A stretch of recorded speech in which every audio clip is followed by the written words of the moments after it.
semua senantiasa dalam limpahan rahmat hidayah serta ridha Allah Subhanahu wa Ta'ala, senantiasa sehat walafiat bersama keluarga tercinta di rumah, dan kita senantiasa diberi kekuatan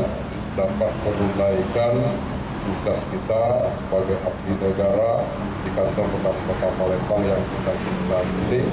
dengan baik dan benar, penuh semangat dan penuh tanggung jawab.